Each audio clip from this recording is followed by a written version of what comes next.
Love yours. Hi, welcome to KPVU-TV. I'm Kelci Brown. I'm Ben Barbie. I'm Khalid. And today, guys, we have a legend in the building. I'm talking rapper, actor, activist, Chicago native, father. Guys, put your hands together for Common. Come on. Welcome to the Hill. Thank you. I'm very grateful to be here with you all. Thank you all for being here. It's so nice to have you. And we all color coordinated too. We just noticed that, like how we're all wearing the green. It's the vibe. Yeah, it's vibe. It's the vibe. So we've actually, all three of us had a chance to read your book. And it's really amazing. It's really good. Like, I stayed up late last night reading. I'm not gonna lie. And I'm in the food part. Yeah. And yeah, it's good. I do have one question though. So when you were writing this book, who was your main audience for this book?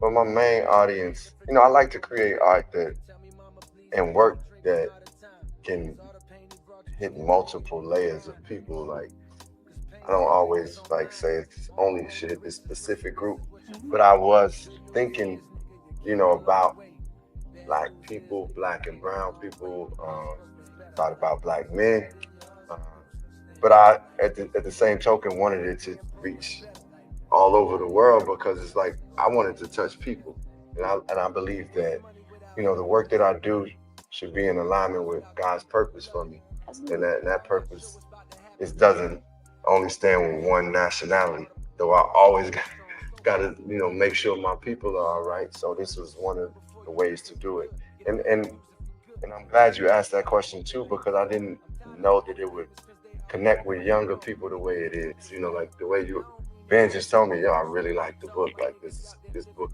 and I could see the sincerity, and that's like, wow, I didn't think about that, how important it is for young people to get these ideas. Well, I didn't know that they would receive it like that. Let me say that. I know it's important for us to get it, but I didn't know that you all would receive it like that. So I'm grateful. Yeah, for sure. I received it. I believe the book is for everybody. I think everybody should read this book, especially college students. As much stress as we go through. Yeah. Yes, and especially because we're graduating soon, so this is something like food, body, mind, and soul. It's something we can get used to. We can, as we start our careers, we can get our mental right. So it's important. It's very important. I want to know, you structured your books in 4 sections: fitness, nutrition, mental health, and spiritual well-being. How did you decide on these specific areas for your books? Well, those 4 areas, I knew when I think about wellness, it is a whole holistic thing, meaning it's been moments in my life where I felt like I had my spirituality right, but I didn't have my mind right, or I wasn't even exercising or doing things that, could allow me to be at my full capacity spiritually and just as a person. And what I realized was that once I started getting one aspect, getting my mind together, my mind in the right place, I started to see how that affected my body.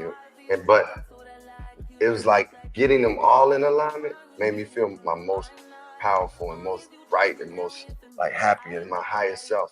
So, and the reason why I wanted to make sure food was a pillar in this book is because food affects all of those things. It's funny, we don't realize how much food can affect our emotional well-being too.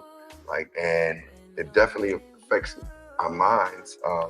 I'm a witness to that, because when I started eating a cleaner diet, my mind was just clearer. I could see, I felt more of who I was created to be. And it affected my creativity.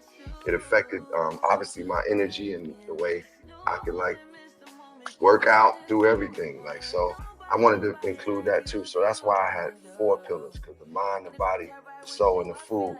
With that, you can really reach your higher self. Yeah, and I highly agree with what you're talking about with the mind and soul, though. That's what really spoke to me when I was reading the book. And they're graduating, and I'm a freshman. So when I looked at this book, it acted as a guide for me to go through college, And I wanted to ask you, when you wrote mind and soul, because there's 4 pillars, but those 2 pillars really spoke to me. But what are the importance of the mind and the soul being in your career, but just in general? Well, I think the mind is your mind is one of the most powerful tools that is on the planet. Like the way you think, it will determine who you are. And I could be in a situation and something not happen right for me. And if I think like, oh man, this is the worst, then it's gonna continue to be the worst. Like I'm already thinking that way. But if I say, oh man, that was tough, but the next time, well, I'm gonna work through this situation and make it even better. And what did I get from that? That's how my mind is viewing things. And your mind is like, it's the controller of your body too. Like, so, you know, if I'm like, oh, man, sometimes I don't feel like working out, but my mind is saying, yo, okay, it's time to do it. You got to do it. Like, and it's important that we practice this mental wellness too. And also with the soul, it's like, for me, it was about like being in tune with a higher power, recognizing a higher power. I'm not one to say you need to practice this religion or that religion, but just acknowledging a higher power that exists in all of us, that created all of us, and just it allows us to have accountability, a responsibility, and also just like a power when you know like you connected to something that's higher and it's working through you, and that power is what created the heavens and earth. Then what you like, wow, I got power. Yeah. And so I think those two components were really important, because without either one of those, you're not going to get, like, once again, to the highest capacity that you were created to have. I feel that. I really feel that. Absolutely. So speaking of mental health, it's a crucial aspect in the mind section, and it addresses in your book. How do you prioritize and maintain your mental health well-being, especially in the demanding industry that you're in? Yeah, that's a great question. This industry is very difficult. People look at the entertainment industry and be like, you got it all, you're getting this. But it's something to be in a business where you put out your soul into it, and many times people reject it. And that could be direct rejection. I audition, I still go out for films, and they like, no, we don't want you. That's rejection.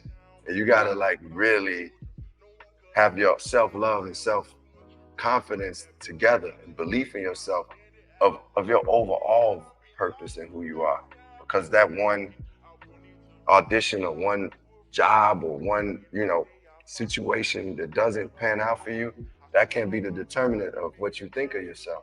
So for me, these things that I do, like, getting up in the morning, like reading my scriptures and taking time to, a small amount of time to meditate and putting the things that I know add on to life in my body, that helps me to work through this industry, to deal with like the pressures that come with it, the pitfalls, the things that are not considered successful, and just like, even like just sometimes people putting their attention on you, and also just, I want to be at my best creating. I feel like I owe that to myself and to the creator and to the people that I'm creating work for. So I do all these things so that I can be at my best and deal with the things that I have to deal with in the industry. And this just doesn't apply to the industry. It's like what you have to deal with going to class, working, dealing with peer pressures on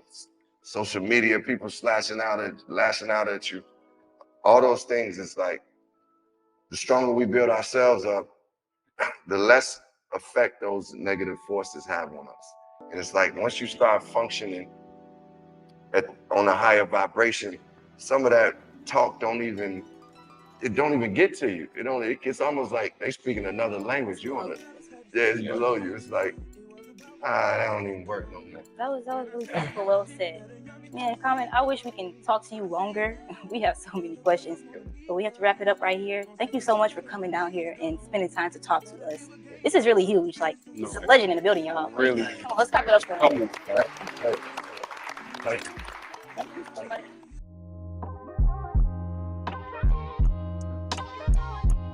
Love yours.